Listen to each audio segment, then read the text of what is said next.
Olá, meus queridos, bom dia. Vamos à nossa aula de português. Eu espero que todos tenham ido muito bem, se saído muito bem em relação aos simulados. E vamos à continuidade. Afinal de contas, estamos concluindo o ano e precisamos, contemplar ainda alguns conteúdos. E hoje nós vamos dar início à unidade 4, que traz reportagens. Muitas reportagens para que nós possamos compreender esse gênero, identificar as características e as particularidades a que ele se refere. Nós vamos fazer a leitura, páginas 115 a 117. Posteriormente, farão a atividade da página 118. As questões são de 1 a 7. Quando chegar nas questões, eu explico alguns detalhes, está certo? É importantíssimo que vocês estejam com o livro aberto e acompanhando, porque os textos, a questão da reportagem em si, ela é bem extensa e as letras minúsculas. Então, há necessidade que vocês estejam com o livro para que possam compreender as informações, não acompanhar somente pela tela, pelos slides. Está bem? Vamos lá. Nós temos aqui na página 114 o início, o capítulo 1. Em pauta, então nós temos a reportagem e alguns questionamentos. O que vem a seguir? Qual é o perfil da geração de brasileiros nascidos entre o final dos anos 1990 e o início dos anos 2000? Para responder a essa pergunta, Época publicou uma edição especial de aniversário de 18 anos da revista. Reproduzimos a seguir uma das reportagens dessa edição. Antes de ler, pense em como você descreveria sua turma. Será que sua visão sobre a adolescência é semelhante à perspectiva apresentada na reportagem? Então, vamos pensar um pouco. Sabemos que trará uma reportagem que está publicada, veiculada na revista Época, que comemorava na presente data 18 anos, E o conteúdo da reportagem é exatamente o perfil da geração de brasileiros, mas os nascidos entre o final dos anos de 1990 e o início dos anos 2000, ou seja, uma década. Então, qual seria o perfil desses brasileiros, certo? E também pedi para que nós questionássemos, vocês também, o que terá de diferente, o que vocês esperam que haja de diferente em relação à adolescência, do período em que nós vamos fazer a leitura, e o atual. O que pode ter aí de diferente, certo? Como seria a turma, Coloca aqui turma, como vocês descrevem a turma de vocês atualmente. Aqui vocês estão inseridos, os colegas, ali a tribo que vocês formam, Como que é que você descreveria? De que maneira? Será que a turma de vocês tem alguma semelhança com a turma, com os nascidos entre 1990 e 2000? Então, vamos identificar todas essas interrogações, questionamentos na nossa leitura. Está certo? Vamos lá. Mais uma vez, acompanhe com o livro, porque a letra é minúscula e eu não podia cortar por conta do gráfico, não podia dividir em duas imagens por conta exatamente do gráfico, que é importante que nós também possamos compreender essa informação, Então, temos aqui. Camila Tavares chega a ter mais de 1000 mensagens não lidas no WhatsApp, quando acorda para o colégio. Às 5h30, chega a algumas conversas nos 70 grupos de que participa. Enquanto toma um café da manhã rápido, olha o Snapchat.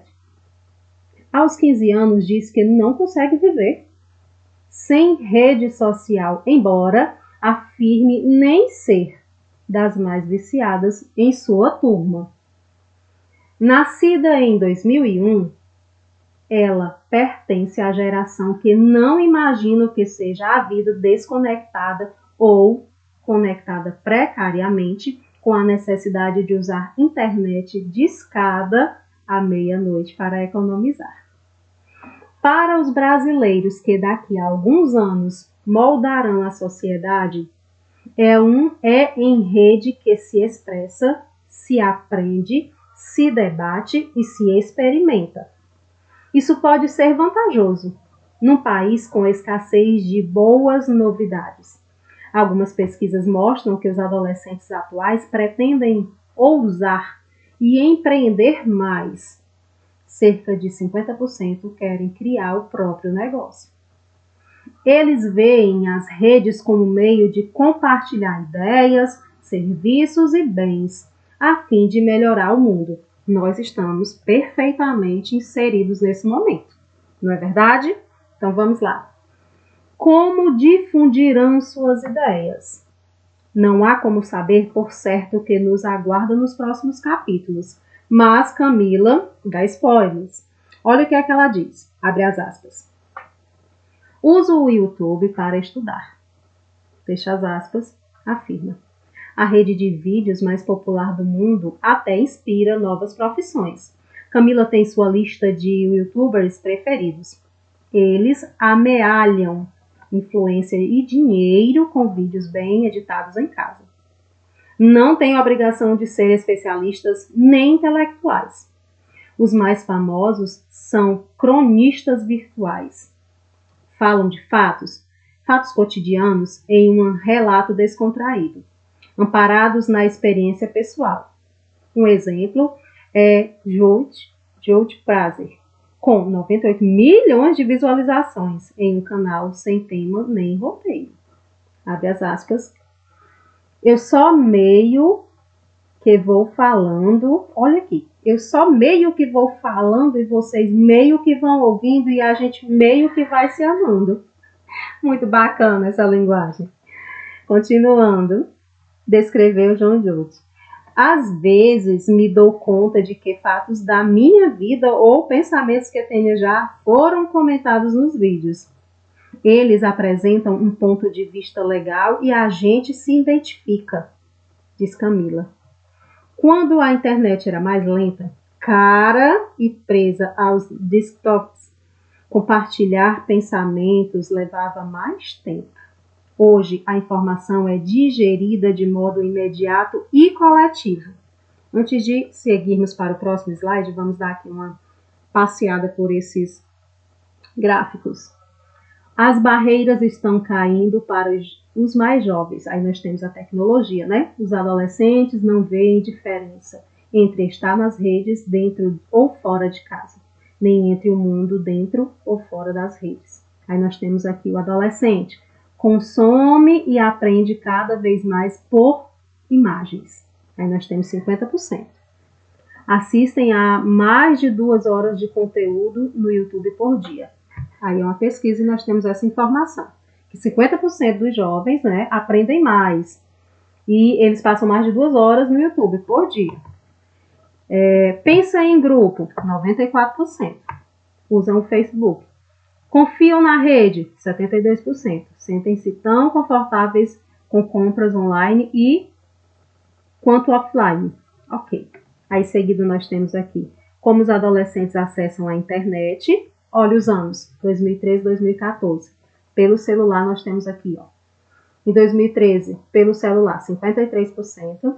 Em 2014, pelo celular, 82%. Olha o salto em um ano. E 2013, pelo computador, 71%. E em 2014, olha aí a diminuição, 56%. Ou seja, o celular, né? Ele está ali na ponta. Ele é, além de ser muito popular, democrático, ele é o veículo de mais fácil acessibilidade às redes sociais. Então, seguindo, qual é a rede social preferida pelos adolescentes? Uma pesquisa de 2014 e de 2015 com as cores distintas. Olha o Instagram, em 2014, disparou, né? Está um pouco mais elevado. E em 2015 houve uma redução de 27% para 27%. Twitter era 24% em 2014 e agora em 2015 foi exatamente 18%. O Facebook, em 2014 era 14% e 2015 era 17%. E o Snapchat, nós temos em 2014, 13% e em 2015, 28%. É importante, meus amados, que nós possamos compreender essas informações, elas são importantíssimas e ricas, né? Agora nós temos a tolerância. Os adolescentes lutam por igualdade entre diferentes, ao mesmo tempo que diluem tais diferenças. Então, nós temos aqui 70% acham que espaços públicos deveriam oferecer banheiros mistos. 59% já participaram de movimentos online ou offline contra a discriminação racial. 56% eventualmente compram roupas feitas para outros gêneros. 53% acreditam que homens e mulheres são tratados de forma diferente no trabalho. 52% identificam-se de outra forma que não exclusivamente heterossexual. Então, temos aí boas informações. Então, dando sequência ao texto. O espaço virtual vira uma seção permanente de... Meus amores, essa expressão ela não é brasileira, mas eu vou tentar. Brainstorm. Alguma coisa assim que quer dizer... Vocês podem até olhar também no livro, né? Porque nós temos aí o acesso. Discussão em grupo, em que todos os participantes contribuem com ideias espontâneas. Ok, uma roda de conversa, tá bom? Então vamos lá. Uma constante construção coletiva, onde todos participam. Autores que estudam a geração Z, um rótulo só para facilitar o estudo dos nascidos entre 1990, são unânimes em ressaltar o papel pedagógico do YouTube em educação superior da Universidade do Arizona e autora do livro Generation Z. Ou seja, a geração Z vai para a universidade. Pesquisa a mudança de hábitos de estudo. Abre as aspas. Pode parecer entretenimento para os adultos, mas a aprendizagem com vídeo é um componente crítico nas preferências dessa geração. O Snapchat, aplicativo móvel e cada vez mais popular entre seus 150 milhões de usuários diários, dá outra dica valiosa. Esses adolescentes vêm preferindo imagens e vídeos sem grande elaboração e que se autodestroem em 24 horas. Essa rede social não propõe uma lógica da linha do tempo, nem questiona data de nascimento, orientação sexual e estado civil. Serve para compartilhar imagens sem produção. O Facebook não ficou obsoleto, mas muitos adolescentes mantêm suas contas de modo protocolar. O que significa essa palavra? De acordo com o protocolo, conjunto de normas e regras, sem espontaneidade. Depois do pico de superexposição pessoal iniciada no Orkut e prolongada no Facebook, o Snapchat surge como um espaço de espontaneidade e do fim da obrigação de estar bem na foto. Certa tosquice, entre aspas, é a nova estética. Não há sentido em manter uma narrativa intacta e que não seja fiel à vida de adolescentes, feita de dinâmica e incertezas.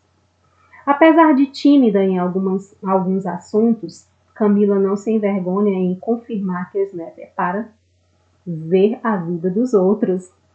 Explica que cada aplicativo tem seu fim. O Snap é para mostrar, abre as aspas, algo legal do dia a dia, fecha as aspas, pouco tratamento e muita autenticidade. O Instagram para as fotos que ficaram bonitas e momentos especiais. O espaço para mais seleção e critério. E o Facebook para o contato social com família, conhecidos que moram em outras cidades, grupos de colégio e temas específicos. A fuga de modelos não espontâneos e o preço pela aparência são características fortes do adolescente de hoje. Na visão do consultor americano, Segundo ele, o adolescente já projeta essa busca de autenticidade para a política e o mercado de trabalho. Abre as aspas, olha o que ele afirma. Eles querem comunicação autêntica, querem ver os indivíduos sem filtro e saber o que está nos bastidores. Senão, ficam desconfiados. Fecha as aspas. Diz, segundo Corey, eles apreciam transparência mesmo em tempos difíceis. Eu não sei se vocês estão concordando com essas colocações, mas eu estou amando essa leitura.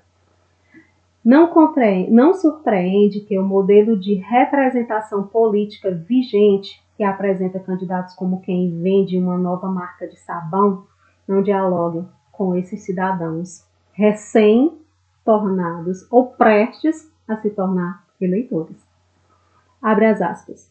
O engajamento da juventude contemporânea aponta para a baixa lealdade a partidos políticos. Fecha as aspas. Pesquisa diz, né? O Erd, pesquisador do Massachusetts, e ele afirma também, olha aqui, mas isso não quer dizer que o jovem não faça política. A geração Z tem sua própria noção de política, como instrumentos e formatos não tradicionais. É um entendimento diferente do que a democracia deve parecer. Exigem inovação de processo. A questão é se seus antecessores estão aptos e são capazes de responder, diz a pesquisadora do Centro de Sociedade, Maite. Ela criou a rede, olha um outro nome estrangeiro, que reúne jovens para discutir política além das linhas partidárias.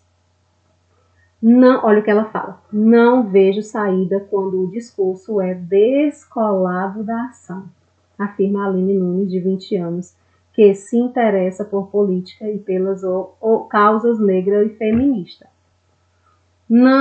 Mas não participo de nenhum coletivo, porque sei que muitos viram massa de manobra de partidos. Eles debatem e planejam o que fazer, incessantemente a respeito de temas variados como condições de estudo, agressões ambientais, discriminação racial e de gênero, engajam-se por meio de petições online, mas seu ativismo não deverá se restringir às rankings. É mais provável que haja uma quantidade maior de pessoas envolvidas com política hoje, graças ao acesso diário e espaços de expressão cívica e política encontrados nas redes sociais, diz Graef. Ele acredita que as atividades online complementam ações nas ruas, ao amplificar o teor das mensagens e reunir público maior.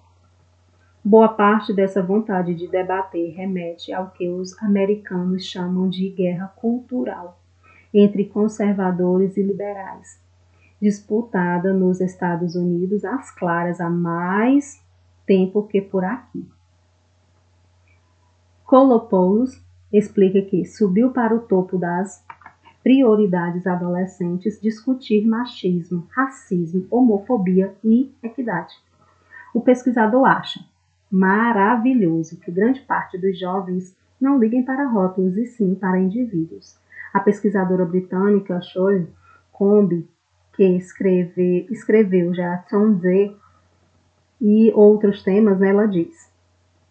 Ela também é otimista e ela diz que os adolescentes de hoje são a primeira geração em que uma parcela expressiva não faz questão de se identificar com os gêneros tradicionais de homem e mulher. Em seu trabalho, Scholl entrevistou centenas de milhares de jovens. Identificou que 89% apoiam alternativas diferentes de relacionamento. Abre as aspas. É só olhar para o Facebook. Há centenas de opções e gênero. Eles, os adolescentes, né, estão prontos para erradicar comportamentos como a homofobia e a transfobia. Fecha as aspas. Afirma. A expectativa de Choi soa tão bela quanto audaciosa. Tudo bem, Não é assim que tem de ser todas as expectativas juvenis? Aí nós temos também, né, o dicionário de manual de conduta para os tios. Muito interessante. Like nas 3 últimas, do jeito que você, né, vai no Instagram, descolado. Tem aqui várias informações que é bem característica dos jovens. Para não se alongar tanto, vou dar já início às nossas explicações sobre as questões. Então, meus amados, a reportagem trouxe para nós aqui uma série de informações em relação a vocês, né? Vocês fazem parte dessa geração aí de jovens. Eu não me enquadro mais, mas tudo bem. Eu estou acompanhando, tentando. Está certo? Vamos lá exercitar. Antes de exercitar, nós temos aqui o lembretezinho para que possamos reforçar o entendimento sobre o gênero. A reportagem, além de relatar um fato ou um tema, como uma notícia, também o analisa, mostrando várias opiniões para ampliar o conhecimento do leitor sobre o tema. O título e a linha fina de uma reportagem não costumam apresentar o fato central de forma direta e objetiva, pois tem a função de aguçar a curiosidade do leitor pelo assunto. Em reportagens escritas para atrair o leitor, é comum que o parágrafo introdutório, ou seja, logo o início, né, apresente um texto mais criativo, que contenha um exemplo ou uma reportagem. Se esse parágrafo for muito objetivo, os jornalistas o chamam de nariz de cera. Muito bem. Vamos às questões. Meus amados, são 7 questões, mas elas não são longas. Questões aí que não tem itens e trechos que vocês não precisam copiar. No caso aí, o trecho é da 3ª questão. Está bem? Então, vamos à leitura para entender e vocês poderem responder corretamente. Após a leitura da reportagem, retome as hipóteses formuladas no box. O que vem a seguir? Responda. Aquelas interrogações que foram feitas antes da leitura da reportagem. Elas foram confirmadas pelo texto? Sim ou não? As nossas reflexões, as nossas hipóteses foram confirmadas após a leitura do texto? Sim, não e justifica. Sim ou não, né? Segunda questão. Releia o início do texto da reportagem e responda às questões a seguir. Item A. A que se refere o título? A que se refere? Você vai dizer, refere-se a uma geração, isso assim e pronto. Tá bom? Tranquilo. E vai explicar. B. A linha fina que fica abaixo do título resume o relato da personagem? Sim ou não e justifica.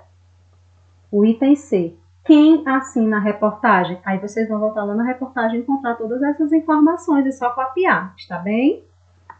Terceira questão. A seguir, leia o título e a linha fina de uma notícia sobre a geração Z. Então, ela foi aqui, ó, do dia 8/6/2018, às 17h01, e foi atualizada às 17h02, por Época Negócios Online, a revista, ok? Mercado começa a se preparar para conquistar a geração Z. Grupo é o primeiro de nativos digitais e será a principal base de consumidores em 2030. Eles não acreditam em um mundo sem falhas. Muito bacana. Agora nós vamos à pergunta do item A. Compare o título da reportagem com o título da notícia e responda. Então, ou seja, há uma comparação entre essa reportagem e a que nós lemos anteriormente, que está aí no livro também de vocês. Qual dos títulos informa o tema de forma objetiva? É esse ou o outro? E por quê? B. No título da reportagem, a expressão sem filtro tem duplo sentido. Quais são esses sentidos? Quais são os 2 sentidos que podem ser atribuídos a essa expressão? Duplo sentido. Aliás, sem filtro. Em sua opinião, por que essa expressão foi utilizada no título?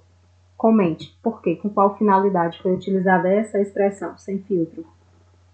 C. Qual é a função dos ícones abaixo da linha fina?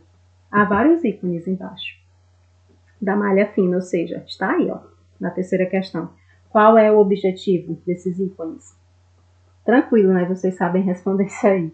D. A reportagem desse capítulo, por sua vez, foi publicada em um meio impresso. De que modo o leitor pode interagir com ela?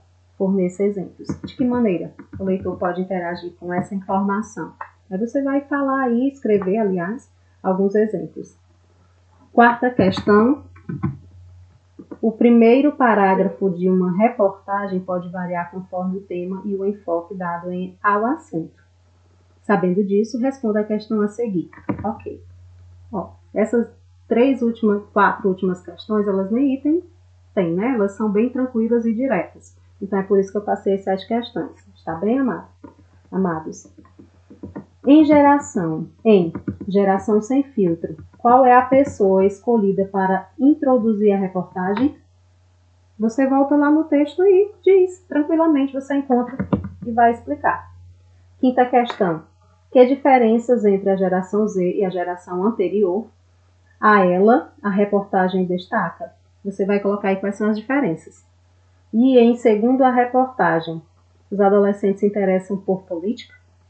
Sim ou não? Sexta, qual é o posicionamento da reportagem sobre essa geração? Como que a reportagem se posicionou em relação à geração Z? Vamos explicar, né? E a sétima e última diz assim: ao longo da reportagem, que recursos indicam tal posicionamento? Quais foram os recursos que foram utilizados? Pode colocar expressões, tá bom? Que façam, que expliquem, que exemplifiquem o reforço em relação a esse posicionamento. E para concluir, vamos pensar. Eu acredito que o sentido da vida seja fazer sentido a outras vidas. Observem, meus amores, que as duas criancinhas aí estão de mãos dadas e que no interior delas temos borboletas. Vamos fazer aí uma significação, trazer uma significação a essa imagem, além do que está escrito, é claro. Nós somos seres que precisamos uns dos outros. E agora mais do que nunca, né, meus amores? Mesmo que à distância, mesmo que de forma remota, nós estamos nos conectando, nós estamos aprendendo, nós estamos evoluindo, contribuindo de alguma forma para que haja essa interação, para que haja sentido na vida uns dos outros. E que sejamos assim, que nessas borboletas, livres, alegres, coloridas, felizes, e propiciar sentido na vida de quem está ao nosso redor. Pois um abraço bem carinhoso e até a próxima aula.